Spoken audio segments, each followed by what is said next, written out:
တစ်ခေါ်လို့ပြောတဲ့သုလသောတာပန်လေးအကြောင်းပြောလက်စာလေးရှိနေတော့အဲ့ဒါလေးကိုဆက်ပြီးတော့ရှင်းပြမယ်နော်ဆရာလေးတို့တွေနိဗ္ဗာန်ကိုသွားခြင်းနဲ့ရောက်ခြင်းနဲ့နိဗ္ဗာန်ရဲ့အကြောင်းကိုလည်းရှင်းပြထားတယ်နိဗ္ဗာန်ဆိုတာရှိလားရှိလားဘယ်နေရာမှာရှိ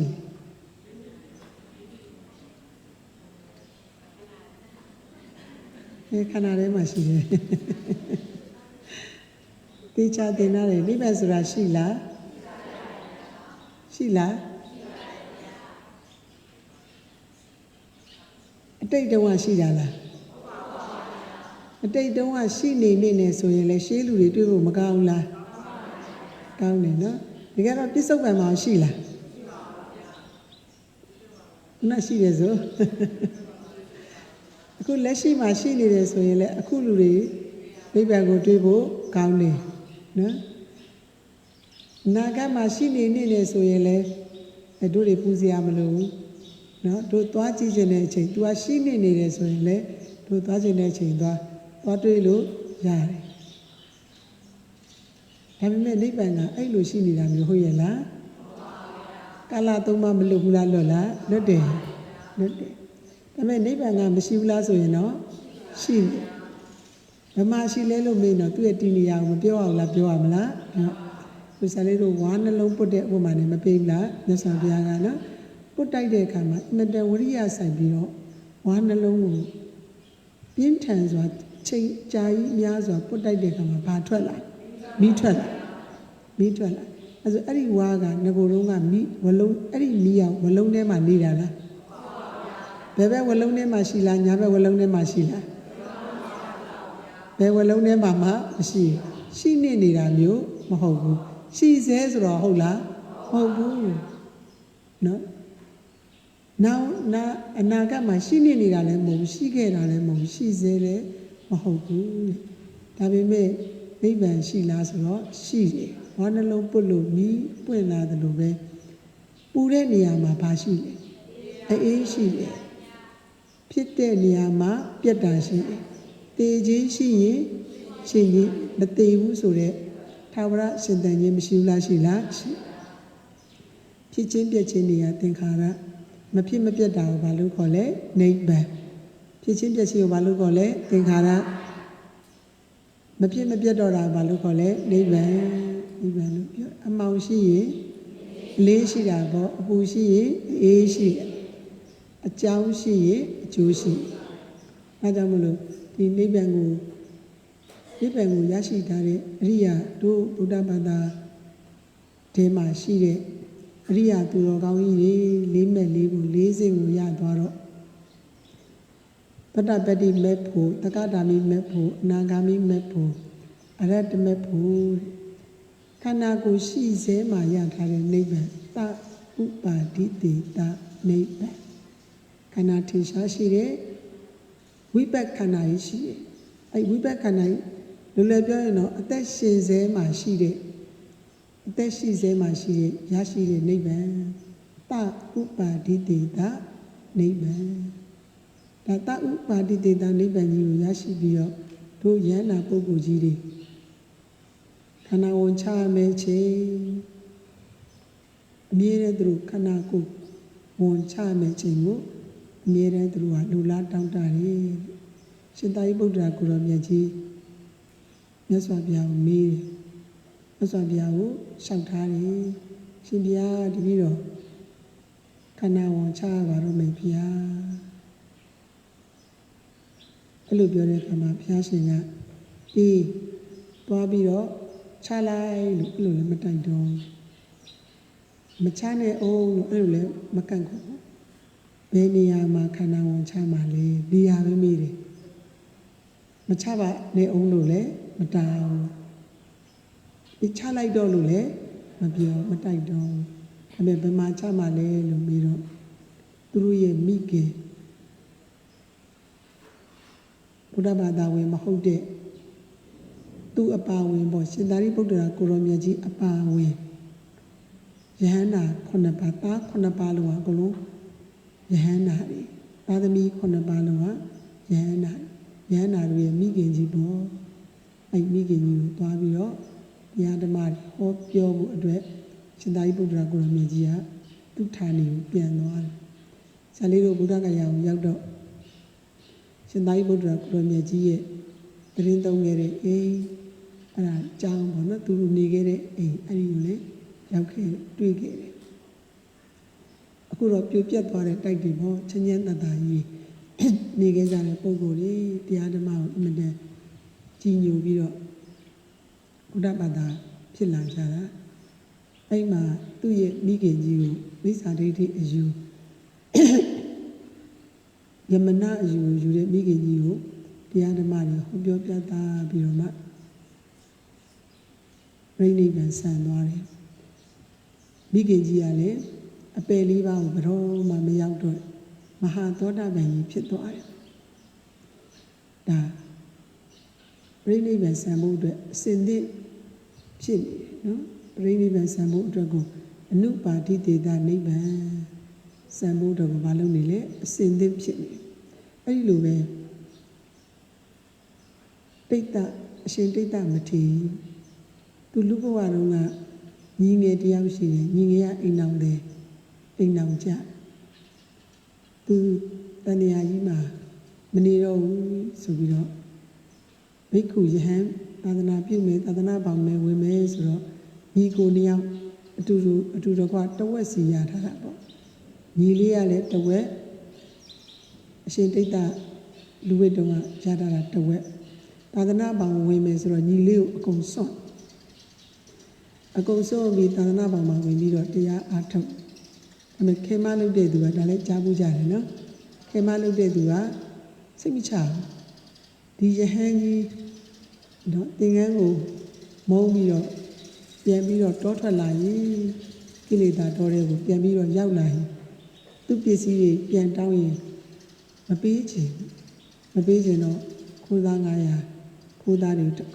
ကူးဓမြတွေကိုပတ်စံပြီးတော့မလုပ်ခိုင်းလေအသက်ခိုင်းတယ်နော်အသက်ခိုင်းတော့သူနေတဲ့တောကြောင်လေးကိုရောက်လာတယ်တောကြောင်လေးကိုရောက်လာပြီးတော့သူ့ကိုတတ်ဖို့တုံ့နှောင်များအဲ့ဒီချိန်မှာကိလေသာတန်းလန်းကြီးနဲ့အတ္တဒိဋ္ဌိမာနတဏှာတန်းလန်းကြီးနဲ့တရားမှာရှက်လုံးလို့ခဏလေးတညလောက်ချိန်ပေးပါဦးတရားလေးအထုတ်ခြင်းတော့ဘယ်ဖြစ်မလဲဒီလိုတညလောက်ထားလိုက်လို့ထွက်ပြေးသွားဘယ်လိုလုပ်မလဲစိတ်ချပါတညလောက်ပဲတရားအထုတ်ခွင့်ပေးပါထွက်မပြေးပါဘူးထွက်ပြေးတယ်ဆိုဘယ်ကပြေးလဲ6ထောက်နဲ့ပြေးတယ်အဲ့တော့အသင်တို့စိတ်ချရအောင်ဆိုပြီးခါလဲသူ့ဘေးနားမှာရှိတဲ့ကြောက်တုံးကြီးကိုယူပြီးတော့သူ့ရဲ့ပေါင်တွေဘာလုပ်လိုက်လဲရိုက်ချိုးအဲ့ဝိုင်းလေးချိုးပလိုက်ဘလောက်နာကျင်မလဲစဉ်းစားကြည့်ကို့ပေါင်ကိုဘာလုပ်တာလဲရိုက်ချိုးတာပေါင်တွေကျိုးပြီးတော့သွေးတွေချင်းချင်းနီးပြီးတော့အဲ့ကြတော့မှဝေဒနာကိုခံစားကြည့်ပါဆက်လေးတို့ဓာလေးတိတိလေးရှာရင်တော့မနာဘူးလားနာစူးလေးကြိုင်မိတော့လက်ကလေးနောက်ကိုရုပ်သွားတာမတန်နာကျင်တာ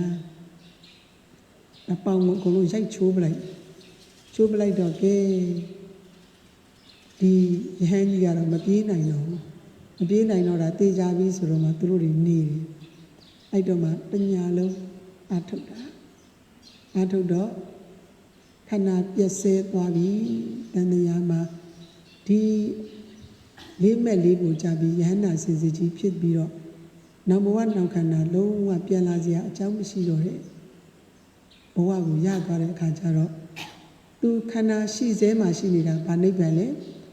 သဥပါတိတေတာနိဗ္ဗာန်ဒီခန္ဓာကြီးနဲ့ဒီဘဝကြီးကိုယဟန္တာတွေကအလိုမရှိဘူးဒါကြောင့်မလို့လူဆိုးဓမြတွေအရက်တောက်ပြီးတော့အိပ်ပျော်နေတာဘာလို့လဲနှိုးတာကိုလူတို့ထားကြသင်တို့လှုပ်เสียရှိတဲ့အလုပ်ကိုမြ мян ဆောင်ရွက်ကြသေဖို့ကဘာဖြစ်နေလဲအစင်သင့်ဖြစ်နေဘယ်လောက်ကောင်းလဲနော်အဲ့ဒါအားကြပဲပေါ့သေဖို့အစင်သင့်ဖြစ်နေတော့အသင်တို့တွေလာပြီးတော့သူ့ကိုဘာလုပ်တော့ကိုကိစ္စကိုလုပ်ကြတော့တတ်ပါလို့မပြောဘူးလေနော်အသက်ရှင်ခြင်းကိုလည်းအလိုမရှိတော့သူတော့အရိယာသူတော်ကောင်းကြီးတွေတာဥပါတိတေတာနိဗ္ဗာန်ကိုရရှိပြီဆိုရင်ရှင်ခြင်းကိုလည်းအလိုမရှိတော့ တက်ပြီးတော့ကိုတေခြင်းကိုလည်းလူမရှိတော့ကိုလည်းတတ်မသေးတော့ဘူးလေဒါပေမဲ့သူတစ်ပါးတို့ကြောင့်ဆောင်ရွက်ပြီးတော့တည်သွားမယ်ဆိုရင်တော့သူတစ်ပါးတို့ကြောင့်ဆိုတော့ဘာလို့လို့ရလဲခန္ဓာပြည့်စဲသွားလို့ရနော်ဒါကြောင့်မလို့ကဲကိုလူတို့ကိုကိစ္စကိုတာဝန်ကိုဆောင်ရွက်ကြမြန်မနှိုးလားနှိုးလိုက်လားနှိုးလိုက်အဲ့လိုနှိုးလိုက်တော့မှသူတို့တွေကသူတကားတယ်ကိစ္စတို့အောင်ဓမြတွေကတတ်လိုက်တော့မှပြိဋိဘံဆံဝင်သွားတယ်တဲ့အရှင်တိတ်တမထေရအရိယာသူတော်ကောင်းတွေဘဝကိုရပြီရတ္တမေရတ္တကိုဉာဏ်ကိုရပြီဆိုရင်ပါဥပါတိတေတာနိဗ္ဗာန်ကနေဘယ်ကိုသွားဖို့အနုပါတိတေတာနိဗ္ဗာန်ကိုသွားဖို့အတွက်အလိုမရှိလားလူရှိဒါကြောင့်မိမိတို့ကကိုယ့်ရဲ့ခန္ဓာမှာဉာဏ်စိုက်ပြီးတော့မိစီမပရိပဒအလယ်လက်လန်းကိုကျင့်မယ်မဟာသတိပ္ပံဝိပဿနာအလုပ်ကိုအားထုတ်တော့မယ်ဆိုရင်ဘူတံဘုဒ္ဓတော်ပတ္တိဘူတံလို့ပြောတဲ့ခန္ဓာ၅ပါးခန္ဓာ၅ပါးဆိုတော့ယုတ်ကဘယ်နှပါးတစ်ပါးနာငါဘယ်နှပါး၄ပါးနာခန္ဓာ၄ပါးဝေဒနာတင်ညာသင်္ခါရဝိညာဉ်ယုတ်ကတော့28ပါးထားလိုက်တော့သမီးယုတ်ကတော့28ပါးယုတ်အစစ်က18ပါးယုတ်အတုက10ပါးထားလိုက်တော့နော်ယုတ်အတုက18ပါးယုတ်အတုက10ပါးယုတ်အစစ်က18ပါးစေတသိက်52ပါးမှာဝေဒနာကိုတီးခြားခန္ဓာဖွဲ့တော့ဘာခန္ဓာဝေဒနာခန္ဓာတင်ညာကိုလည်းတီးခြားခန္ဓာဖွဲ့တော့တင်ညာခန္ဓာဝေဒနာကိုခန္ဓာဖွဲ့တာဝိတ္တရားတို့မှာတာယာတတ်တဲ့သဘောရှိတယ်ဝိတ္တမှုရယ်ပတ်တယ်လဲတယ်30ပုံမှာနော်ဘာမှပြမတဝင်းဝေဒချင်းမှာတရှုံရှုံထက်တက်လိုက်အောက်ဆင်းလိုက်တစ်ချိန်လုံးပတ်နေတာအဲ့ဒါကိုဘာလို့ခေါ်လဲဝိတန်တရားလဲနေတာဘယ်လိုခေါ်လဲဝိနေလဲပတ်နေတာအဲ့လဲပတ်နေတာကြီးတန်တရားဝိဒီမှာတာယာတတ်တယ်ဝေဒနာတာယာတတ်တဲ့သဘောရှိလို့သူ့တိကျခန္ဓာဖွဲ့တယ်တင်ညာကလည်းအဲ့လိုဝိတရားတို့မှာတာယာတတ်တဲ့သဘောကိုသူကလည်းဘာလုပ်ပြီလဲအားပေးတယ်အချို့ဘောတကားလောင်းတကဲ့သို့ရေလာဖို့မြောင်းပေးတကဲ့သို့ဖြစ်တဲ့အတွက်တင်ညာကိုလည်းဘာလုပ်ရလဲတိကျခန္ဓာဖွဲ့တော့ဘာခန္ဓာတင်ညက်ခန္ဓာစေတသိက်က52ပါးဒီ2ပါးနှုတ်လိုက်တော့50စေတနာဥဆောင်နဲ့ကျန်တဲ့စေတသိက်50ကိုခန္ဓာဖွဲ့တော့သင်္ခါရခန္ဓာဘာခန္ဓာလဲသင်္ခါရခန္ဓာ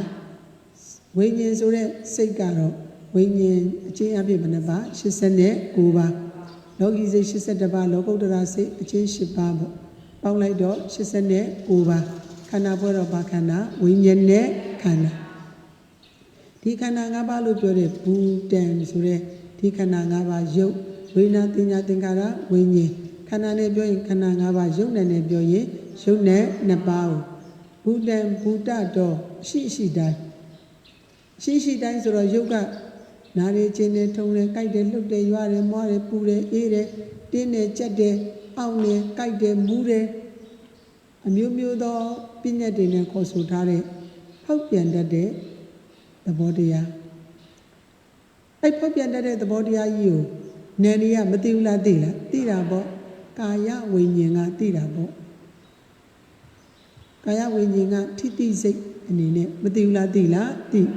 ခန္ဓာကိုယ်မှာဖောက်ပြန်နေတာတွေကိုထိတိစိတ်ကလည်းသိစိတ်ပါပြီဆိုဘယ်သူလဲပါတယ်စေတသိက်စိတ်ပါရင်စေတသိက်ခံစားသည်မသားသည်ကြောင်းကြဆိုင်သည်စိတ်ကဆုံးဖြတ်သည်ဒါဆိုရင်ယုတ်ကတစ်ပါးနာငါ၄ပါးနားရခြင်းနဲ့တုံနဲ့ကြိုက်တယ်ဆိုတဲ့ဖောက်ပြန်တတ်တဲ့သဘောတွေဒါကယုတ်ရဲ့သဘောအဲ့ယုတ်ပောက်ပဲနေတာကိုကာယဝိညာဉ်စိတ်နဲ့သိတယ်ဆိုတာသိတတ်တဲ့နာရဲ့သဘောဘုဒ္ဓတော်အမှန်တိုင်းခံစားသည်မသားသည်ကြောင်းကြဆိုင်သည်ဆုံးဖြတ်သည်ဆိုတဲ့အမှန်တိုင်းသိဖို့ဘုဒ္ဓတော်ပတ္တိဘာလို့ ရလဲရှုပွားရပတ္တိကဘာလို့ ရလဲရှုပွားရအဲဆိုဘူတံလို့ပြောတဲ့ခန္ဓာ၅ပါးယုတ်နဲ့2ပါးကိုဘုဒ္ဓတော်သူ့အမှန်တိုင်းအရှိအတိုင်းကိုပတ္တိသိရမယ်လို့ပြောတော့အဲ့ပတ္တိက3မျိုးရှိသိခြင်းဘယ်နှမျိုးလဲ3မျိုးဒါတော့ရှင်ပြားတို့ကသင်နေကြဆိုတော့သိပြီးသားပါ နံပါတ်1ကတော့တုတ္တမယဉာဏ်ပရိယတ္တိမတင်ထားဘူးလားတင်ထားရမလားတင်ထားရမယ်ရုပ်ဆိုတာဘာလို့တတ်တယ်ပေါက်ပြတတ်တယ်ရုပ်28ပါးရှိတယ်ဇာလေးတို့ဒီတရားစခန်းဝင်ရင်မတင်အောင်လားတင်ရလားတင်ရတယ်တရားစခန်းရောက်ပြီဆိုတာနဲ့ရုပ်ကဘလို့ရုပ်ပတိဖောက်ပြန်တတ်တဲ့သဘောရှိတယ်ဖောက်ပြန်တယ်ဆိုတာဘာလို့ပြောတာလဲရှေးစင်နဲ့နောက်စင်မတူတာဘာဖြစ်လို့မတူတာလဲစัญญဘက်တွေနဲ့ဖွဲ့စည်းထားလို့စัญญဘက်တွေနဲ့ဖွဲ့စည်းထားလို့ရှေးစင်နဲ့နောက်စင်မတူဘလို့စัญญဘက်တွေလဲအဲ့တော့မှမာရာနဲ့ပြောတာမာရာနဲ့ပြောတာကျမ်းစာနဲ့ချောတာလေးတာနဲ့ပေါ်တာယူစည်းတာနဲ့ဖွဲ့စည်းတာပူရာနဲ့အေးတာထောက်ကန်တာနဲ့တွန်းကန်တာမာကျန်လေးပြော့ချောပေါ်ယူစည်းဖွဲ့စည်းပူအေးထောက်တွန်းယောဂီတွေတော့ဒါတွေရတယ်မဟုတ်လားအဲ့ဒါပထမဆုံးပတ္တတိပဲပတ္တတိတုတ္တမယဉာဏ်နဲ့သင်ထားရမယ်ရုပ်ဒီဖောက်ပြန်တတ်တယ်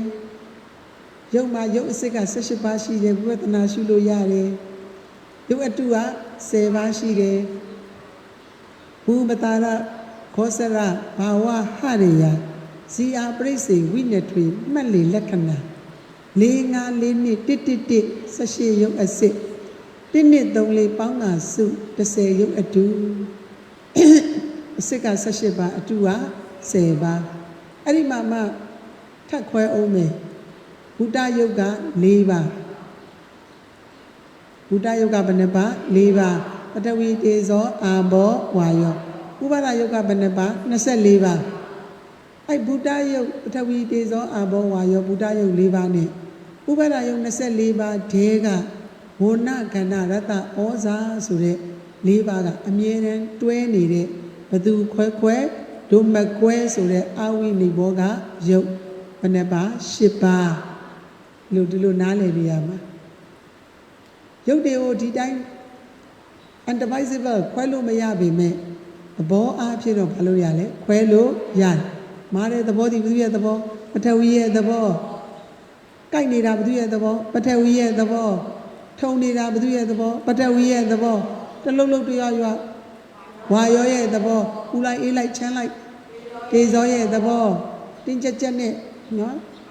အာဘောရဲ့သဘောအားဖြင့်တော့ဘာလို့ရလဲခွဲခြားလို့ရတယ်ဘာဖြစ်တော့ခွဲလို့ရလဲသဘောအားဖြင့်တော့ခွဲလို့ရတယ်ဒါပေမဲ့အဲ့ဒီစုထားတော့တစ်ခုချင်းပစ္စည်းတစ်ခုချင်းနေနဲ့ကင်လို့ရတဲ့ဒီရုပ်တွေကိုတွားပြီးတော့8ခုကိုထပ်ခွဲလို့တော့မရအဲ့ဒီရုပ်တွေဒီဖြောက်ဆိုတဲ့လက်ဖြစ်တဲ့အတွင်းမှာဖြောက်အဲ့ဒီလက်ဖြစ်တွေမှာဂရေ9000ကျော်ဖြစ်ပြီးတော့ပြတ်သွားတယ်ဒီလိုသိထားရမယ်ရုပ်နဲ့နာနဲ့ဆိုရင်ရုပ်ဒီ18ဆနှီးအဲ့ဒီဖြစ်ချင်းပြည့်ချင်းမှာနာက18ဆမြဲနေဒီလိုနားလေသဘောပေါက်ထားရမယ်ရုပ်ကိုခန္ဓာဖွဲ့ရင်ဘာခန္ဓာရူပခန္ဓာရုပ်ပိုင်းလေးရုပ်မှာအင်မတန်သေးငယ်တဲ့အမှုံမွားလေးတွေရှိတယ်မျက်စိနဲ့မြင်လို့ရတဲ့အမှုံကလေးတွေဒီမြူမုံလေးတွေတမုံထိရထရီမြူသူ့ကို36စိတ်တစ်စိတ်စိတ်လိုက်ရင်တစ္ဆာရီမြူထယံကြားမှာစောင်းတွင်ထယံကြားတကားကြားမှာမြင်ရတစ္ဆာရီမြူကိုထပ်ပြီးတော့36စိတ်ထပ်ပြီးတော့စိတ်လိုက်ရင်အနုမြူမိုက်ခရိုစကိုပနဲ့ကြည့်မှမြင်ရအနုမြူကိုထပ်ပြီး36စိတ်တစ်စိတ်စိတ်လိုက်ရင်တော့ပရာမာနုမြူသူကြတော့ဘာနဲ့ပဲကြည့်လို့ရဉာဏ်နဲ့ပဲကြည့်လို့ရဘာဉာဏ်လဲဝိပဿနာဉာဏ်ဝိပဿနာဉာဏ်နဲ့ပဲကြည့်လို့ရဒီလိုကိုကနားလည်ထားမယ်အဲ့အင်မတန်သေးတဲ့ပရမဏုမြူလေးမှာခုနကပထဝီတေဇောအာဘောဝါယောဝဏကန္နရတ္တဩဇာလို့ပြောတဲ့အဝိနိဘောဂယုတ်10ပါးစုထားတဲ့ဓာတ်ခဲလေးတွေဘယ်လောက်ရှိလဲ50လောက်ရှိတယ်ပရမဏုမြူလေးတစ်ခဲမှာဓာတ်ခဲပေါင်း50ရှိဒါယုတ်နဲ့ပတ်သက်လို့ဒီလောက်နားလည်ထားရအဲ့ဒီယုတ်28ပါးမှာမျက်စိနဲ့မြင်လို့ရတာတစ်ခုပဲရှိတယ်အစင်းဘာလို့ခေါ်လဲအစင်းဒါကြောင့်ဒါစလေးတို့ရုပ်နဲ့ပတ်သက်လို့တုတ္တမယဉာဏ်နေနဲ့သင်ထားရပြီးအဲ့ဒီရုပ်တွေဒီသူကအဲ့လိုဖောက်ပြန်ပြောင်းလဲပျက်စီးနေတော်လဲပဲသူက ကိုယ်သူဖောက်ပြန်တယ်လို့မသိဘူးတိတတ်တာဘာတရားနန္တရားဘာတရားလဲနန္တရားနန္ဒီကလည်းဒီတိုင်းမနေဘူးခုနရုပ်တွေဒီကံစိတ်ဥရုအာဟာရဆိုတဲ့အကြောင်းတရား၄ပါးရဲ့ထောက်ပံ့ပြီးတော့နေရသူကသူရက်တည်လို့ရလားမရဒီလိုသင်ထားရဒါမှဝိသိကိစ္စရှင်းမှာပေါ့အဲ့လိုပဲအဲ့ယုံနှစ်ပါးတိုက်လိုက်တယ်မျက်စိနာနာလျှာကိုယ်စိတ်ဓဝါရ6ပါးနဲ့အစင်းတဲ့နဲ့အရသာအတွေ့အထိကြံတွေးเสียအာယုံ6ပါးဆိုင်ရာတိုက်ပြီဆိုရင်နန်းနေမပေါ်လာဘူးလားပေါ်လာလားပေါ်လာတဲ့စိတ်တွေနဲ့အတူဘာတွေလဲပေါ်လဲစေတသိက်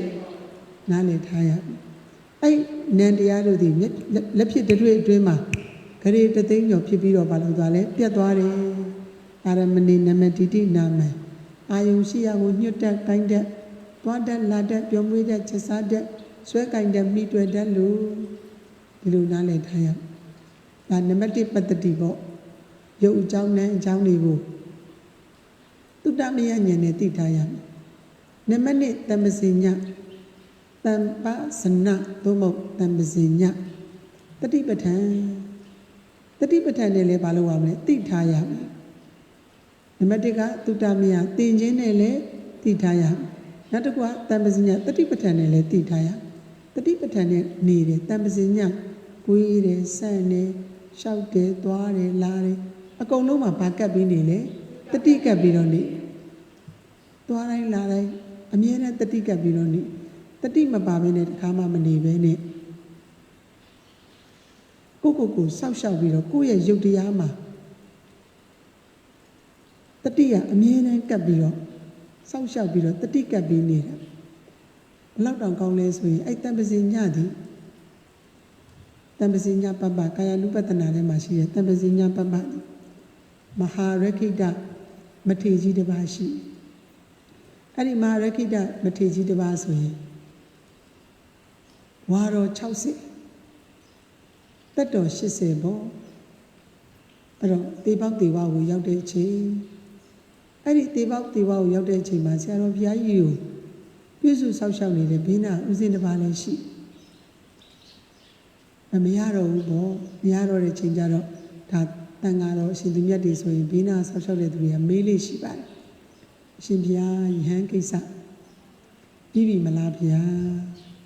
မေးကြအဲ့လိုမေးတဲ့အခါကျတော့ဆရာတော်ဘုရားကြီးကတချို့အဲ့လိုမေးလိုက်လို့ရှိရင်နော်မျက်နှာတွေပါပြတ်သွားတယ်မရသေးတဲ့ပုဂ္ဂိုလ်ဆိုရင်မျက်နှာတွေပါပြတ်သွားတယ်ရပြီးသားပုဂ္ဂိုလ်ဆိုရင်လည်းသူရထားတဲ့အကြောင်းကိုနော်အရေးအမွဲ့ပြောကြတယ်ပေါ့အဲ့ဆရာတော်ဘုရားကြီးကမျက်နှာလည်းမပြတ်ဘူးအရှင်ဘုရားယဟန်ကိစ္စပြီးပြီလားဗျာမေးအဲ့လိုမေးလျှောက်တဲ့အခါကျတော့ဆရာတော်ဘုရားကြီးကငါကတဲ့ဝိပဿနာကိုကိစ္စပြီးအောင်မလုပ်ထားဘူးအရင်မရိယမြတ်စွာဘုရားကိုဖူးတွေ့မလို့နော်ကြည်ကြံပွားများအထုတ်တာငါမလုပ်ဘူးဝိပဿနာတရားမရှိထားဘူးတခါတည်းဦးစင်းလေးရဲ့မျက်နှာပြတ်သွားတာပေါ့ဟာအဲ့ဒါဆိုရင်တော့အရှိရစရာတွေတော့ဖြစ်ကုန်တော့မှာပဲဘာဖြစ်လို့လဲအရှင်ဘုရားအမတန်နာမကျမ်းဖြစ်နေလို့ကျောင်းရဲ့အောက်မှာလာပြီးတော့အရှင်ဘုရားပြိဋိဘံပြုတာကိုဉာဏ်နာထင်ပြီးတော့ပြိဋိဘံပြုတာကိုလာပြီးတော့ပူဇော်ကြမယ်ယဟန်နေနော်အပြည့်သက်တွေလူတွေဥပါဒကာတွေဥပါတိကာတွေဒကာဒကမတွေအများကြီးရောက်နေပြီဗျာတဲ့အရှင်ဘုရားသာဒီလိုရန်ကိစ္စမပြီးပါဘူး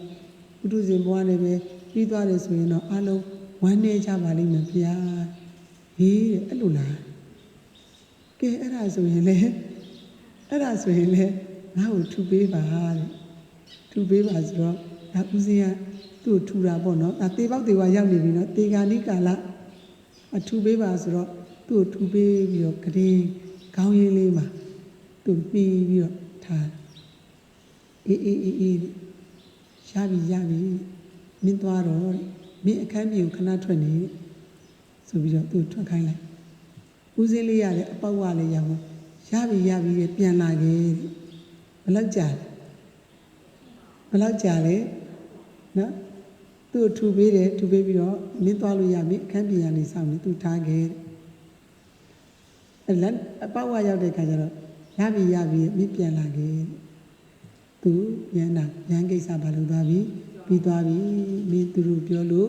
ရပြီအရှင်ဘုရားနော်အရှင်ဘုရားတို့ဒီနိဗ္ဗာန်ကိုမျက်မှောက်ပြုဖို့အတွက်အာယုံပြုလိုက်တဲ့အခါမှာအလွန်အမတန်လောကုတ္တရာတရားတွေကိုပြင်းပြင်းမြန်မြန်ကြီးကိုရရှိသွားတာအမခံအံ့ဘွယ်ထူးဆန်းပါဗျာသူမတူအောင်အံ့ဘွယ်ထူးဆန်းလာပါကြီးလားဗျာဒီလိုအရိယာသူတော်ကောင်းတွေဒီလိုရှိရတပည့်တော်အံ့ဩခမန်ဖြစ်ရပါလေဗျာအဲ့တော့မှငါသည်တဲ့နေစဉ်နေကာလမှာတတိလွတ်ပြီးတခါမှမနေခဲ့ဘူးစားတဲ့အချိန်သွားတဲ့အချိန်နေတဲ့အချိန်သင်္ကန်းယူတဲ့အချိန်ငါတစ်ချိန်တစ်ခါမျှတတိလွတ်နေဘယ်တော့မှမနေခဲ့ဘူးအချိန်တိုင်းချိန်တိုင်းမှာဘာနဲ့ပဲနေခဲ့လဲတတိနဲ့ပဲနေခဲ့တန်ပစီညဝိပဿနာဒါမရှိခဲ့ဘူးနော်ပတ္တတိကိုပြောတာပတ္တတိဘယ်နှမျိုး၃မျိုးနံပါတ်1ပတ္တတိကဘာလဲတုတ္တမယဉာဏ်နောက်တစ်ခုကဘာလဲတန်ပစီညဘာလို့လဲတန်ပစီညကိုယ်တိုင်းစံတိုင်းသွားတိုင်းလာတိုင်းမှာဒါတော့သူဝိပဿနာမရှိဘူးတတိပဋ္ဌာန်လေးနဲ့နေခဲ့တယ်မြတ်စွာဘုရားကကုရုတိုင်းကမ္မာတဒါနဒါတဆိုတဲ့ဒီကုန်းရွာကြီးမှာမြတ်စွာဘုရားမဟာတိဗ္ဗဏတုကိုဟောခဲ့တာပြိပံတရား၄ပါးနဲ့မဂ္ဂင်၈ပါးအကျင့်တရားကနေလွဲလို့ကျန်တဲ့နိဗ္ဗာန်ရောက်ကြောင်းတရားမရှိဘူးလမ်းဒီတလမ်းပဲရှိတယ်လို့မြတ်စွာဘုရားအရင်ဆုံးဟောခဲ့တဲ့ဧကယနောအယံဘိကဝေမဂ္ဂောတတ္တနံဝိတုဒ္ဓိယအဲ့ဒါလေးအဲ့တမ္ပဇိညပပကာယ ानु ပတနာမှာရှိတဲ့တမ္ပဇိညပပမှာကိုယ်ဓာလေးစံနာလေးသွားတာလေးအကုန်လုံးတတိကပ်ပြီးတော့နေတယ်ဒါကြောင့်ရှင်များတို့ရှုသလိုမျိုးတွန်းသဘောတွေပါလေရှုထားတာမဟုတ်ဘူးဒါပေမဲ့အလိုရှိလာတဲ့အချိန်မှာအဲ့ဒီကတ်ခဲ့တဲ့တတိပဋ္ဌာန်လေးနဲ့ချက်ချင်းအာယုပြုလိုက်တာနဲ့ဝိပဿနာဖြစ်ပြီးတော့လေးမဲ့လေးဘူးနော်ကြာပြီးတော့ဉာဏ်နာကြီးဖြစ်သွားတယ်အော်ခမန်းနော်တို့ဘာသာတွေမှာဒါတမ္ပဇိညရဲ့အင်မတန်ကောင်းတဲ့သဘောကိုအရှင်ပြတို့အားကြပွဲဂုဏ်ယူပွဲပြောပြရနော်အဲ့တော့မှပတ္တတိ2မျိုးရှိသွားပြီဘူတံကိုလည်းသိပြီခန္ဓာ5ပါးယုတ်နဲ့2ပါးဘူတတော်အရှိတိုင်းရုပ်ဆိုလဲရုပ်ရဲ့သဘာဝအတိုင်းနာမ်ဆိုလဲနာမ်ရဲ့သဘာဝအတိုင်းပတ္တတိအမှန်တိုင်းအရှိတိုင်းသိဖို့အတွက်ရှုပွားတဲ့နေရာမှာရှုပွားနည်းဘယ်နှမျိုး၃မျိုးနံပါတ်1ကတုတ္တမယကြားနာရမယ်တရားနာရမယ်စာပေတွေဖတ်ရမယ်ဝိပဿနာနဲ့ပတ်သက်တဲ့အလုပ်တွေတရားတွေနာရမယ်ပြီးနံပါတ်2ချက်ကဘာလို့တမ္ပဇိညတတိနဲ့နေရမယ်ကိုယ်တာလှုပ်တာစံတာအကုန်လုံးတတိနဲ့နေရမယ်တတိနဲ့ကင်းကွာပြီးတခါမှမနေဘူးတဲ့မဟာတန်ခါရကိတမထေရကြီးတခါမှလွတ်ပြီးမနေခဲ့ဘူးတဲ့နောက်ဆုံးကတော့နောက်ဆုံးတစ်ချက်မကြမ်းလားယထာဘုဒ္ဓဘာဝနာမရလို့ခေါ်တာပေါ့ဘာဝနာမရဆိုတော့အမှန်တိုင်းသိသွားတယ်တတိကြောင့်တမာရီဖြစ်လာပြီဆိုရင်အမှန်တိုင်းသိတော့တာရုပ်တရားတွေခန္ဓာမှာညံဆိုင်လိုက်ချိန်အောင်စောင့်ရမလို့ကိုအာယုံပြုလိုက်တာနဲ့တဖြုတ်တလက်တရောတမောမွားမတွေ့ရဘူးလားတွေ့နေရလားဒီမှာလဲအမြဲနေယောဂီတွေကတွေ့နေပါပြီတရားစခန်းဝင်တဲ့ယောဂီတွေဆိုလဲ3ရက်လောက်ဆိုရင်တွေ့နေပြီလှုပ်နေပြီရွာနေပြီမွားနေပြီတချို့ဆို2ရက်လောက်နဲ့တွေ့နေပြီ3ရက်လောက်ဆိုရင်တော့2ရက်လောက်ဆိုတော့ခုနပွက်ခနဲ့ဒီနာပွက်ခနဲ့ခုနလှုပ်ခနဲ့ဒီနာလှုပ်ခနဲ့ပေါ့3ရက်လောက်ဆိုရင်တော့ဟိုးတကူလုံးမှာဒါတလှုပ်တူရောတမောမွားတယ်တရှိတုတ်ဖြစ်နေတယ်ဆရာတော်ဘုရားကြီးတစ်ပါးဒါအသက်33နှစ်ကြာမှတောထွက်ခေါ်မှာပေါ့နော်အဲ့ဒါဒီနောက်ဘက်ကိုပါရမီပြည့်ဘက်ကိုစွန့်ပြီးတော့တော့ထွက်သွားဒါပေမဲ့ तू ကအဲ့ဒီအချိန်ကလေးက तू ကအဲ့ဓာတ်ပရမတ်တွေဘုဒ္ဓဆိုတဲ့ရုပ်တွေဖောက်ပြန်နေတာလေ तू ကမြင်ပြီးသားမြင်တာလေမနေ့အမိုးလေးအိပ်ရထားတာနဲ့သူ့ဇနီးကလာပြီးဖက်လိုက်လို့ရှိရင်ရှင်ဖျားလို့တုံနေတာလားရှင်ဖျားနေတာလားဒီကိုယ်လုံးမှာ တလုံးလုံးတရောတပေါ်ပေါ်တပြက်ပြက်ဒီနော်မသိရင်တခါလေဓာတ်လိုက်နေသလိုရှင်ဖြားနေတာလားလို့မေးဒီကိုလုံးမှာတက်ပေါက်ပြန်တာ तू အာယုံပြုတ်လိုက်တာနဲ့မသိရဘူးလားသိရလားသိရခုကြည့်ခုသိတယ်တလုံးလုံးတရောတမောမောရှိန်ရှိန်တုံတုံလှုပ်လှုပ်ရွရွခဏမစဲတသေးသေးတပြက်ပြက်တလုံးလုံးတရောတမောမောဖောက်ပြန်နေတာလေအချိန်မရွေးသိနေအော်မမြဲပါလားအနိစ္စမမြဲတော့ဘယ်လိုလုပ်ချမ်းသာမလဲမြဲမှချမ်းသာဒီပိုင်းလေးကဒီတိုင်းနေမှချမ်းသာပါလေပြီးရင်နွမ်းသွားရင်မချမ်းသာတော့ဘူးစင်းရဲတာပေါ့စင်းရဲတဲ့သဘောအဲ့ဒါကိုဒီတိုင်းလေးပဲဒီပိုင်းလေးကဒီတိုင်းလေးပဲနေပါမွန်ပြည်နယ်ပေါင်မြို့နယ်ကဆရာမမိုးသူတို့အဖွဲ့တွေလာပြီးတော့လူသွားတာမနေရတော့မူဂျိုဆရာမတွေစုပြီးတော့ဒီပန်းကိုလည်းလူတယ်ပန်းရဲ့အပင်ယူရီးယားပိန်ပန်း90လည်းလူတယ်ပန်းလေးလည်းလူဒီတိုင်းလေးပဲနေကောင်းတာပေါ့မနေပါဘူးသူ့ရဲ့သဘာဝအတိုင်းကျွေးချိန်နဲ့ရင်ကျွေးနွမ်းချိန်နဲ့ရင်နွမ်း6ချိန်နဲ့ရင်6ကိုပြောတဲ့အတိုင်းနေရလားဟဲ့ပိန်ပန်းလေးဒီတိုင်းနေလို့နေလားမနေပါအနတ္တတရားကြီးအခုကိုမြင်နေရတဲ့တရှိရှိတုတ်တုတ်လှုပ်လှုပ်ရွရွတရားကြီးဒီနံပါတ်1မမြဲတဲ့အနိစ္စတရားကြီးဆင်းရဲတဲ့ဒုက္ခတရားကြီးအစိုးမရတဲ့အနတ္တတရားကြီးဆင်းရဲခြင်းအမှတ်တရားဖြစ်တဲ့ဒုက္ခသစ္စာတရားကြီးတင့်တယ်ခြင်းလုံးဝမရှိတဲ့အတုပတရားကြီးအဲ့ဒီလိုအမှန်တိုင်းသိသွားတဲ့ပတ္တိယထာဘုဒ္ဓတနည်းအားဖြင့်ဘာဝနာမယဟုတ်တိုင်းမှန်စွာသိသွားတဲ့ပတ္တိအဲ့ဒီလိုခန္ဓာကိုယ်မှာတလုံးလုံးတရားရတမောမနဲ့အဲ့ဒီလိုသိနေပြီဆိုတော့ဝမ်းမြောက်ဝမ်းသာဖြစ်တခောသုလသောတာပန်ကြီးမဟာသောတာပန်ကြီးဖြစ်ကိုဖြစ်မှာအားရှိစရာအပယ်လေးပုံကနေပြီးတော့လွတ်နိုင်လားလွတ်နိုင်လားလွတ်နိုင်တလုံးလုံးတရားရတမောမခန္ဓာမစဲတသေးသေးကိုကြည့်လိုက်တာနဲ့အာယုံပြုတ်လိုက်တာနဲ့နှလုံးမဲ့ဖွင့်ပြီးတော့ပဲအာယုံပြုတ်ပြောနေဟောနေရင်းနဲ့ပဲအာယုံပြုတ်ကိုသိနေတယ်တလုံးလုံးတွေ့ရတမောမောနဲ့တစ်ပြက်ပြက်နဲ့ခန္ဓာမစဲတသေးသေးကိုသိနေတာဝင်လေထွက်လေပဲရှုနေတဲ့အာနာပါနဝင်လေထွက်လေလို့မှတ်နေအာနာပါနအဲ့ဝင်လေထွက်လေကနေပြီးတော့ပဲထပ်ပြီးတော့တတိကပ်ပြီးတော့တွန်းတဲ့သဘောအဲ့လီကလေးဟာနာတိပြနာတိဝအသားစိတ်နှခမ်းပြနှခမ်းဝအောင်ကာယပတ္တတော်တွန်းသွားထိသွားတိုက်သွားတဲ့သဘောဝင်လေအဲ့လိုဝင်ပြီးသွားရင်ထွက်ရင်လေနာတိပြနာတိဝအသားစိတ်နှခမ်းပြနှခမ်းဝကိုတွန်းသွားတိုက်သွားရိုက်သွားတယ်လှုပ်သွားတဲ့သဘောကလေးတွေကိုတတိပဋ္ဌာန်နဲ့ကြကြနနကြည့်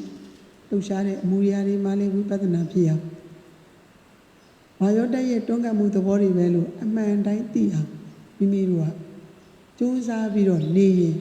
မိမိဉာဏ်မှာဒီ၅မျိုးထင်နေစာတရားပဲဒုက္ခတရားပဲအနတ္တတရားပဲဆင်းရဲခြင်းအမှန်တရားပဲမတင့်တယ်တဲ့အတုပတရားပဲလို့ဒီတရား၅မျိုးကမိမိဉာဏ်မှာမပေါ်ဘူးလားပေါ်လားပေါ်အော်တလုံးလုံးတွေ့ရတမမတွေတွေ့တော့ဖြစ်တာတွေတွေ့တာပေါ့နော်ဝါရောတွေတွန်းနေတာတွေကလည်းအဲ့လိုပဲဒီလိုပဲတွန်းလိုက်တယ်ဆိုရင်လည်းငကိုအမှုရာတွေမရှိတော့ဘူးလေခန္ဓာကိုယ်မှာတလုံးလုံးတွေ့ရတမမတွေဖြတ်ခနဲဖြစ်လိုက်ရင်ခုနကတော့ဖြစ်သွားတဲ့နေရာလေးကပြက်ကျန်နေပြီးတော့အစ်တစ်ခုဖြစ်သွားတယ်အစ်တစ်ခုဖြစ်တယ်မြင်တာနဲ့ပြက်တယ်ဆိုတော့ဥစ္စေတာကိုယ်အဲ့ဒိဋ္ဌိကိုယ်မှာဆင်သွားတယ်အစ်တစ်ခုဖြစ်လိုက်ပြီဆိုတာနဲ့ဟေးအားလုံးကပြက်တယ်လို့ပြောတယ်အမြင်နဲ့အပြက်ကိုယူထားတယ်ဥစ္စေတာဒိဋ္ဌိဆင်သွားတခါအဲ့ဖြစ်တာလေးကလည်းချက်ချင်းဖတ်ဆိုပြန်ပြီးတော့ပျောက်သွားတယ်ဆိုရင်ပြက်သွားတယ်ဆိုရင်ခိုင်နေမြဲတယ်လို့ယူထားတဲ့တတ္တရဒိဋ္ဌိကလည်းကိုယ်မှာဆင်သွားပြန်ရောဒိဋ္ဌိဘယ်နှမျိုးစနှမျိုးစတစ်ဖြက်ဖြက်တစ်လက်လက်တစ်ပြောင်းဝတွေမြင်နေတာနဲ့ဒိဋ္ဌိနှမျိုးစဖြစ်တာကိုမြင်တော့ဥစ္စေတာဒိဋ္ဌိဆင်တယ်ပြက်တာကိုမြင်တော့တတ္တရဒိဋ္ဌိဆင်အဲ့ခဏမစဲတသက်တဲ့ဖြစ်ချင်းပြက်ချင်းတွေကဟိုးကိုယ်ခန္ဓာမှာဘယ်ချိန်မဲကြည့်လိုက်ဖြစ်လိုက်ပြက်လိုက်ဥဒယ ဝယဥဒိယဖြစ်တယ်ဝယပြက်တယ်ဥဒိယဘယဉာဏ်ဖြစ်ပြက်ကိုမြင်တဲ့ဉာဏ်အဲ့ဖြစ်ချင်းပြက်ချင်းနေရခဏမစဲတသေးသေးကိုယ်ခန္ဓာမှာဖြစ်နေတော့ဩအရင်တုန်းကငါပိုင်ငါဆိုးလို့ထင်ထားတာကြီးကခုနကငါတရား၅မျိုးနဲ့ဆင်ញင်လိုက်တော့မမြဲတဲ့တရားလဲမှန်နေဆင်းရဲတဲ့တရားဆိုလဲမှန်နေငါပိုင်ငါဆိုးအစိုးမရတဲ့တရားဆိုလဲမှန်နေဆင်းရဲခြင်းအမှန်တရားဒုက္ခသစ္စာကြီးကဒီခန္ဓာ၅ပါးရဲ့တကယ်ဒုက္ခသစ္စာကြီးပဲမတင့်တင့်တယ်တဲ့ဟာမရှိဘူးမတင့်တယ်တဲ့အပုတ်ကောင်အတုပသူသေးခေါင်းလိုပဲမတင့်ဆက်စုပ်ရွှန်ရှာပွဲကြီးပဲမသေးခင်ကပုတ်နေတဲ့ခန္ဓာကြီးမျက်စိကလည်းမျက်ချီးတွေထွက်နားကလည်းနှာခါကြီးတွေထွက်နှာခေါင်းကလည်းနှာချီးတွေထွက်သွားကလည်းသချီးတွေထွက်ခန္ဓာကိုယ်တွာရကိုယ်ပေါက်ကလည်းတင့်တယ်တာဘာမှမရှိတဲ့မတင့်တယ်တဲ့ခန္ဓာကြီးပါလားကိုပြန်ကြည့်ပြီးတော့ဒီတရား၅မျိုးနဲ့အကျဉ်းကြီးအပန်းပန်းထက်သူကလည်းပြနေတာဟိုတစ်ချိန်လုံးတလူလူတရောရောတမောမှဒီခန္ဓာ၅ပါးပေါ်မှာငါဆိုတာရှာလို့မတွေ့တော့ဘာနဲ့ဘာပဲတွေ့ဖြစ်တာနဲ့ပြက်တာယုံနံကိုကြော်သွားပြီလေအဲယုံနံအရှုခံကြီးကဘာပဲတွေ့နေလဲဖြစ်တာနဲ့ပြက်တာရဲတယ်လို့ယူထားတာလည်းမရှိဘူးဖြစ်ပြီးသွားရင်ပြီးတာပဲလို့ယူထားတာတွေလည်းအကုန်လုံးပျောက်ပြေပျောက်ကွယ်သွားဒါကြောင့်ဒီခန္ဓာကြီးအပေါ်မှာတက်မဲ့တဲ့ကိလေသာတဏှာနောင်ဘဝနောင်ခန္ဓာကိုပြီးမှတဏှာပြီးမှအဲ့ဒီလိုရှုပွားနေနဲ့ကိလေသာနေတာရှုမှတ်နေတဲ့ပုဂ္ဂိုလ်တွေဘာမှအားငယ်စရာမရှိဘူးရှုပွားတိုင်းတစ်ချက်တိုင်းအဲ့ကိလေသာတည်သွားတာကိလေသာမရှိတာကိုပဲဘာလို့ခေါ်လဲနိဗ္ဗာန်ကလေးတွေဝိပဿနာမဲ့ကလေးနဲ့ဆူသွားတာမတည့်ရလို့ရှောက်လို့လည်းမြင်ရတယ်ဒီပစ္စည်းလဲနေရင်လည်းမြင်နေရအဲလေးကိုထိုးခွာရင်းနဲ့ပဲမြန်ပဲလှုပ်နေပဲလှုပ်အဲ့ဒီမိမိရဲ့တဏ္ဍာမှာပဲကတ်နေတဲ့တတိခုနကမဟာတန်ခါရကိတ္တမထေရပြောသလိုငါတခါမှတတိလက်မဲ့မနေခဲ့ဘူးချိန်တိုင်းပါကတ်နေလေတတိကတ်တံပစင်ညအဲ့လိုနေလိုက်တော့ဝိပဿနာရှုပြီးရင်လဲဆိုတော့ချက်ချင်းမမြန်ဘူးလားမြန်လားအပေါက်ဝရောက်တော့ဥစဉ်ပြန်လာခဲ့တော့ရပြီရချက်ချင်းဖြစ်တယ်တံပစင်ညပပရဲ့သဘောတချို့ကလည်းထိုင်မှတရားလို့ထင်တယ်တရားမထိုင်ရင်တရားလို့မထင်ဘူးဉာဏ်အလုံးဝိပဿနာလောက်ကဘာလုံးလဲဉာဏ်အလုံးတမသင်္ကပ္ပစာဖတ်ပြီးတော့လည်းဘာလို့လဲစင်ကြင်နေရစာတစ်ချောင်းတိုင်းတမျက်နှာတိုင်းစင်ကြင်ကြည့်ရတယ်တွေးခေါ်ကြည့်ရတယ်စဉ်းစားကြည့်ရတယ်စဉ်းစားတာစင်ကြင်တာသုံးသပ်တာဘာလဲတမသင်္ကပ္ပအဲ့တမသင်္ကပ္ပကအဲ့လိုစင်ကြင်မှတမဒိဋ္ဌိဆိုတဲ့အမှန်အတိုင်းနားလည်မှအမှန်တိုင်းမြင်မှဒီယောနိသောမနတိကာရဆိုတဲ့မင်္ဂန်စွာနှလုံးသွင်းခြင်းဆိုတာအင်မတန်လိုအပ်တယ်ဒီလိုစာပဲဖတ်နေတရားပဲနာနေအဲ့တရားနာနေတာတရားစာဖတ်နေတာဘာလုပ်နေတာပဲလဲတရားကျင့်နေတာပဲဒီလိုထိုင်မှလို့ထင်နေမထိုင်တာတော့မှကိုယ်အခန်းထဲကိုထိုင်ရင်တရားမဟုတ်ဘူးဓမ္မယုံမောလာထိုင်မှတရားကိုယ်အခန်းထဲမှာကိုထိုင်ဆိုတရားမဟုတ်ပြန်အဲ့လိုဖြစ်နေထိုင်လဲထိုင်ရမယ်ကျန်တဲ့အချိန်ဒီမှာလဲအမှတ်တတိနဲ့ကပ်ပြီးတော့ဝါရောဓာတ်ရဲ့ဘာသဘောတွန်းသဘောကဒီတိုင်းမဖြစ်ဘူးစိတ်ကြောင့်ဖြစ်တာစိတ်ကတွန်းရင်စိတ်ကရွေ့ခြင်းနဲ့စိတ်ကြောင့်လှုပ်ခြင်းနဲ့စိတ်ကြောင့်မလုပ်လိုက်တာအဲ့လှုပ်ဖို့အတွက်ဘယ်သူကတာဝန်ပေးလိုက်စိတ်ကတာဝန်ပေးလိုက်လို့ဘယ်သူကလှုပ်ပေးရဝါရောရုပ်ကတကိုယ်လုံးကိုဖြည့်လိုက်တော့အမူအရာလေးဘာလုပ်တာလဲပေါ်လာတွန်းတယ်ဆိုတဲ့အမူအရာလေးစုပ်တယ်ဆိုတဲ့အမူအရာလေးဖြန့်တယ်ဆိုတဲ့အမူအရာလေးပြောတယ်ဆိုတဲ့အမူအရာလေးထိုင်တယ်ဆိုတဲ့အမူအရာလေးပေါ့ဉာဏ်လေးနဲ့ဆင်ခြင်နေတယ် ရှောက်နေတဲ့လမ်းပေါ်မှာလဲစင်ញင်ပြီးတော့နေတယ်သူ့ဘာသူဘသူကရှောက်မှာတော့နာငါခိုင်းလို့ဒီရုပ်ကြီးလှုပ်လှုပ်တရောတမောင်းပါနဲ့သွားနေကြတယ်ရုပ်နံကြီးတွေအဲ့ဒါကြီးကိုလူပါလို့သွားနေတယ်လို့တပြက်စီးလဲနေတယ်လို့ပညာနဲ့တတ်မှတ်ပြီးတော့ပြောကြတာပညာကိုရှာကြည့်ပညာတစ်ခုလောက်ပြရှင်ပြလို့ပညာတစ်ခုလောက်ပြပါပြလို့ရလားပညာကပြလို့မရပြရင်ဘာတွေပဲပြလို့ရပရမတ်တွေပဲဒါပါလေပရမတ်ရုပ်ဆိုတဲ့ပရမတ်ပန်းဆိုတာလေရုပ်ဆိုတဲ့ပရမတ်ဟန်ဖုန်းပရမတ်အဲ့ဒါအကုန်လုံးပရမတ်တွေပဲဒါပေမဲ့သူတို့ကတော့ပညာအနေနဲ့ဇီဇဝါပန်းပိန်ပန်းနာယီမိုက်ခရိုဖုန်းပန်းလေးတွေကြွားလိုက်မယ်ပိန်ပန်းဇီဇဝါပန်းစကက်ဖြူပန်းစကဝါပန်းကြွားလာစကယ်စိမ့်ပန်းအကြောင်းကရိတ်တာထွက်တဲ့ပန်းနေသူဆိုတာတိခွပဲကဏမာပဲဒါသူများလူတာကဏမာပဲတိခွပဲကျန်တာတွေအကြောင်းကထွက်ပညာနဲ့ပြောတာပရမတ်ကိုရှင်ပြပေးပါပါဇက်နဲ့မပြောနဲ့ပရမတ်တစ်ခုလောက်ပြပေးပါပညာတစ်ခုလောက်ပြပေးပါဆိုပညာပြလို့ရလားမရပရမတ်တရားတွေကိုလူတွေနားလည်အောင်သမုဒ္ဒိခေါ်လို့ရအောင်သမုတ်ထားတာဘာလို့ခေါ်လဲပညာပရမတ်တရားတစ်ခုပြပါဆိုရင်တော့ဆရာလေးတစ်ခုတော့ပြလို့ရမှာပေါ့ဒီမှာလက်ကလေးနှစ်ခုချားထဲမှာဘာရှိအပဥကြားရှိတယ်အာကာသပေါ့အာကာသပညာအပဥကြားဒါပရမတ်အစစ်မဟုတ်ဘူးလေရုပ်အစစ်မဟုတ်ဘူးနော်ရုပ်အတုအာကာသပေါ့ဒီကြားထဲမှာအာကာသရှိဒီအသားကိုလှီးကြည့်ဓာတ်နဲ့လှီးလို့ရတယ်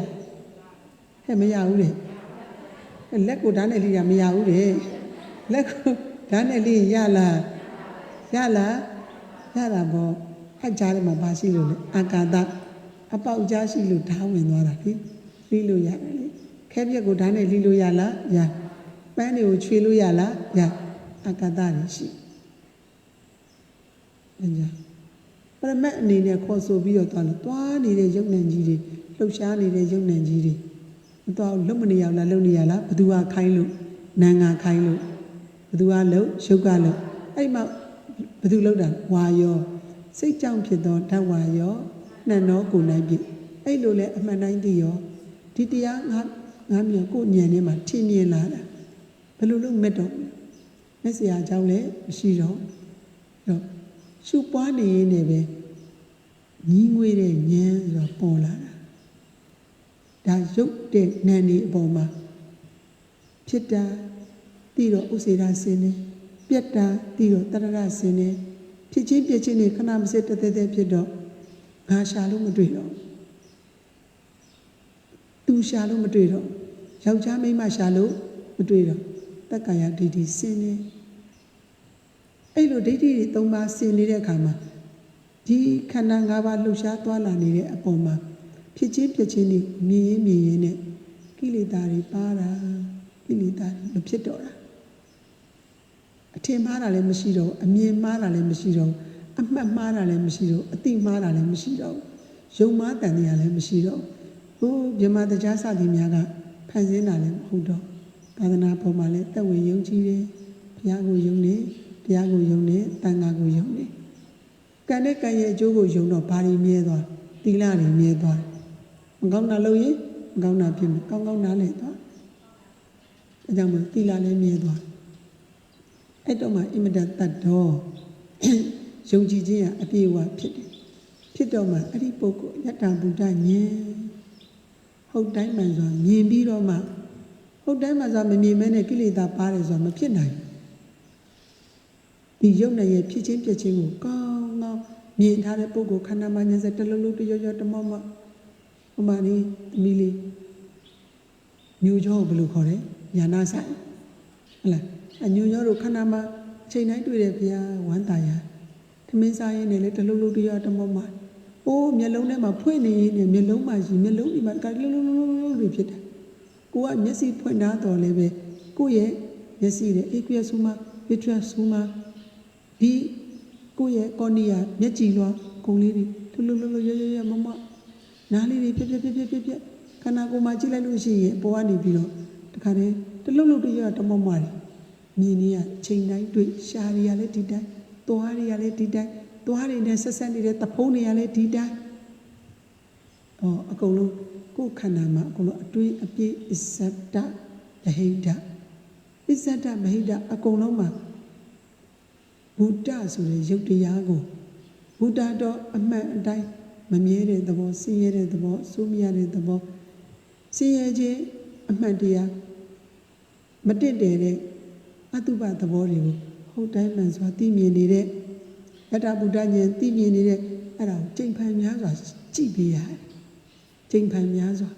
ချိန်တိုင်းဒါပဲရှိတယ်ချိန်တိုင်းဒါပဲရှိတော့မှတက်မဲ့ချင်းကင်းလာ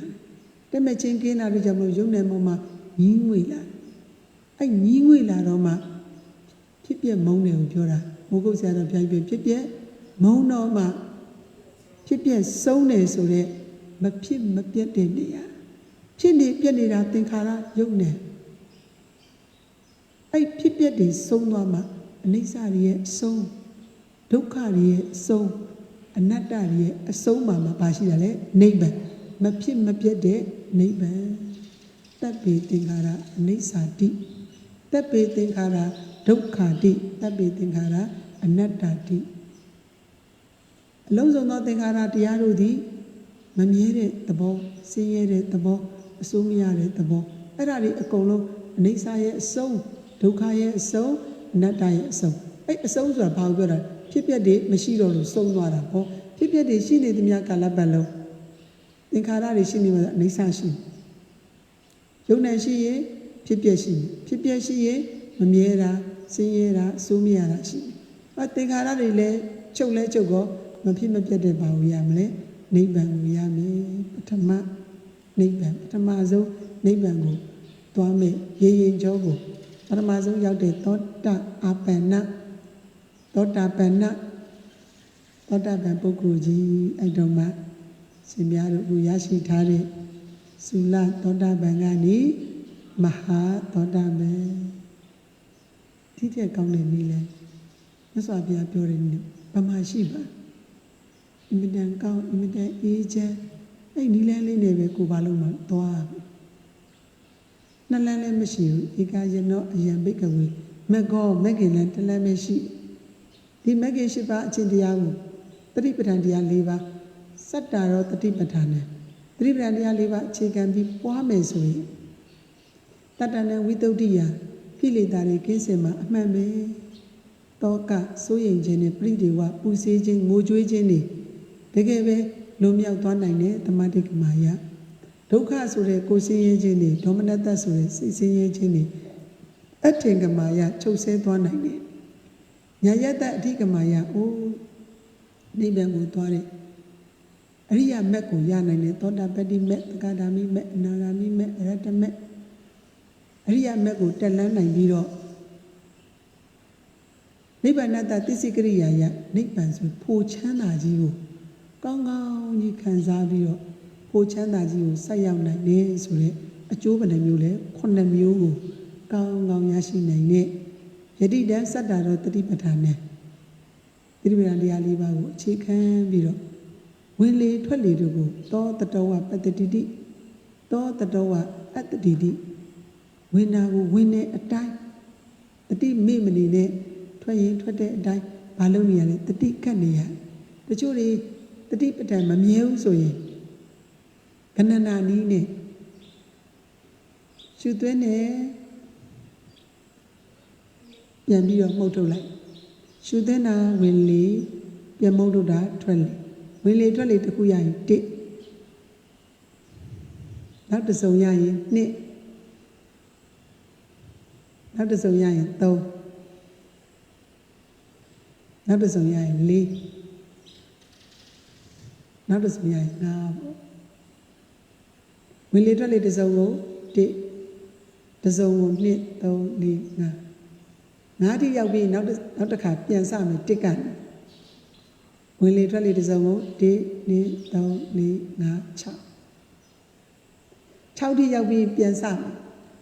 ဝင်လေထွက်လေတစ်စုံကို1 2 3 4 5 6ခွန်ထိရောက်သွားခွန်ထိရောက်သွားပြီးတခါပြန်စဝင်လေထွက်လေတစ်စုံကို1 2 3 4 5 6ခွန်8တခါပြန်စတစ်ကနေဝင်လေထွက်လေတစ်စုံကို1 2 3 4 5 6ခွန်8 9ထိတခါပြန်စမယ်ဝင်လေထွက်လေတစ်စုံကို1 2 3 4 5 6ခွန်8 9 10 9ထက်လည်းအောက်မကျနဲ့10ထက်လည်းမကျော်နဲ့9ကနေစတာနော်1 to 5 9 1 to 6 6 9နဲ့6နဲ့ပါ17 6နဲ့9 17နဲ့9နဲ့ပါ18 18နဲ့8နဲ့ပါ26 26နဲ့9နဲ့ပါ35 35နဲ့10နဲ့ပါ45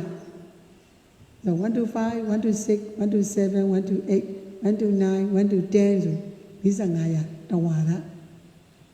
အဲ့လိုတဝါရလေးနဲ့ဝင်လေထွက်လေလို့သို့မဟုတ်တမာရီမရဘူးဆိုရင်လမ်းလေးရှောက်ဘဲချီလေးတလန်း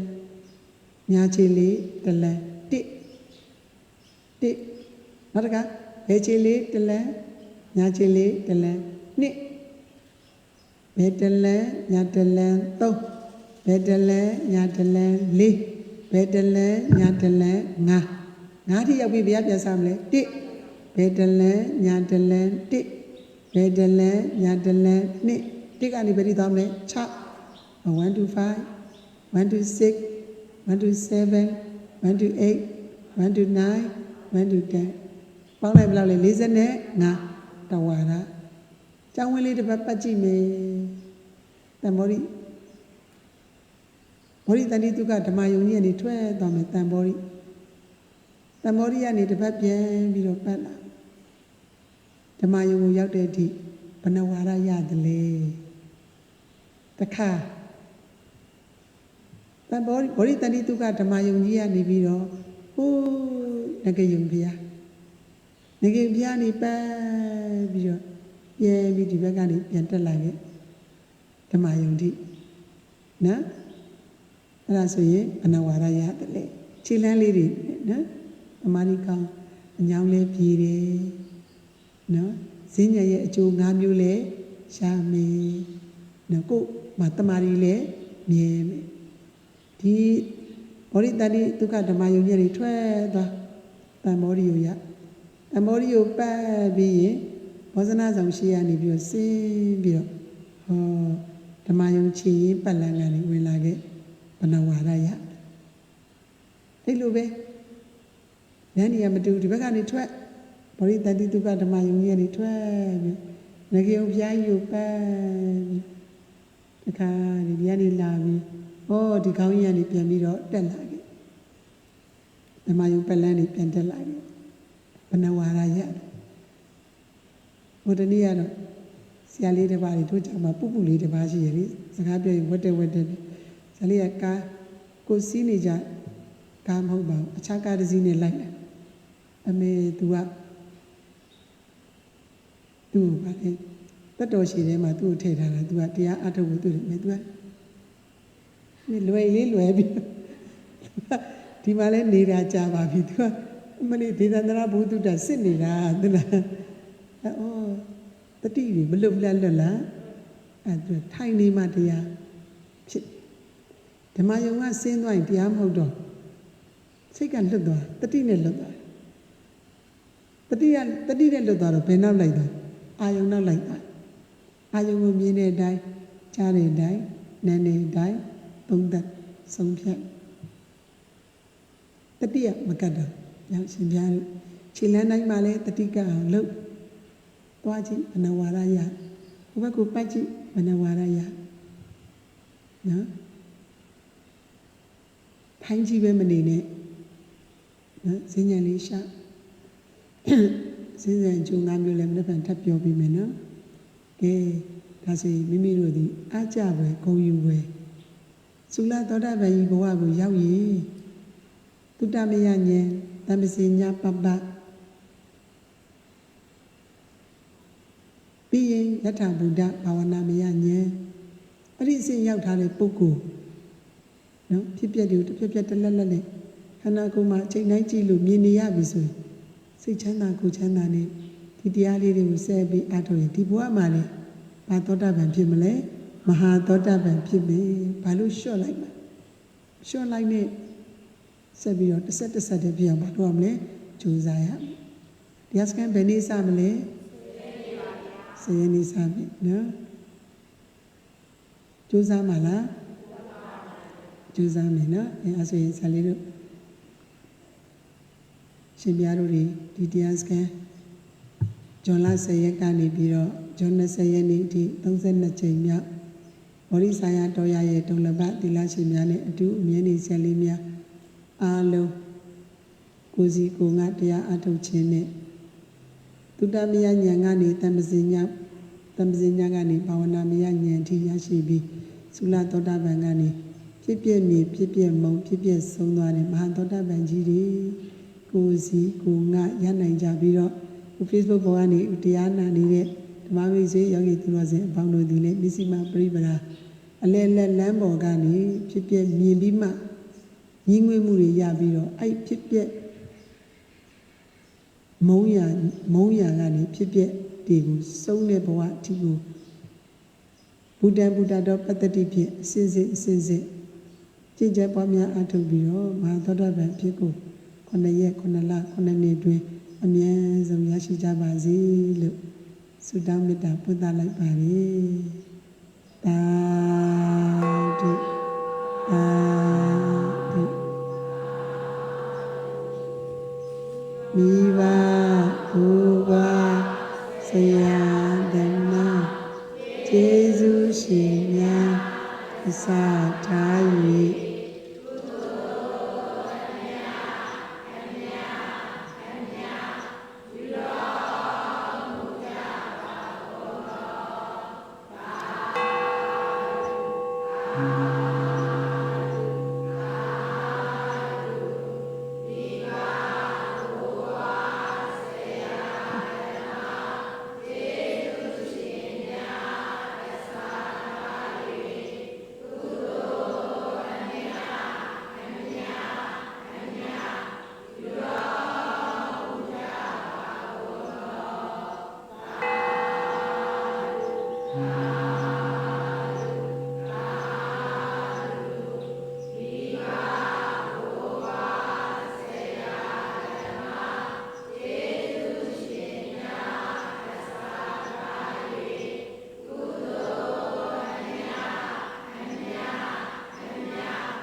တရားချစ်ခင်ယောဂီသူတော်စင်များဖြစ်ပျက်ကိုမြင်တဲ့လို့တစ်ဖြက်တစ်လက်လက်မြင်တဲ့ပုဂ္ဂိုလ်မှာညီးငွေတယ်ဆိုတဲ့နိဗ္ဗာန်ဉာဏ်ကိုရညီးငွေတယ်ဆိုတဲ့နိဗ္ဗာန်ဉာဏ်ကိုရပြီဆိုရင်တော့မဉဏ်ကြတော့မှာနော်မဉဏ်နဲ့နီးနီးကလေးဖြစ်ပျက်တွေကိုမြင်ပြီးတော့ညီးငွေနေတဲ့ပုဂ္ဂိုလ်တွေမရှိဘူးလားရှိလားနီးနီးကလေးပဲကြံတော့တယ်အဲ့တော့မှရှင်ပြတို့တွေ32 ပုံမှာတည်ရှိနေတဲ့သင်္ချိုင်းကုန်းကနေလွတ်ရတော့မယ်သင်္ချိုင်းကုန်းကနေလွတ်ရတော့မယ်32 ပုံမှာတော့ဘာတွေရှိလဲသင်္ချိုင်းကုန်းတွေရှိတယ်ရွာတဲတွေကဘာပါပြီးသားလဲသင်္ချိုင်းကုန်းပါပြီးသားဘာဖြစ်လို့လဲသေမှမလို့လူတွေမသိဘူးလားသိလား32 ပုံမှာရှိတဲ့တတ္တဝါတွေလူမမဟုတ်ဘူးငရဲဒိဋ္ဌံပြစ်တာသူတကယ်လူနဲ့ပြမအကုန်လုံးသိရတယ်သင်္ချိုင်းကုန်းလွတ်ဖို့အတွက်မကြိုးစားဘူးလားကြိုးစားမလားကြိုးစားနော်ကြိုးစားနိုင်ကြပါစေ။လက်ဖက်မှာတွေ့မယ်ဆရာလေးတို့။ကဲလက်ဖက်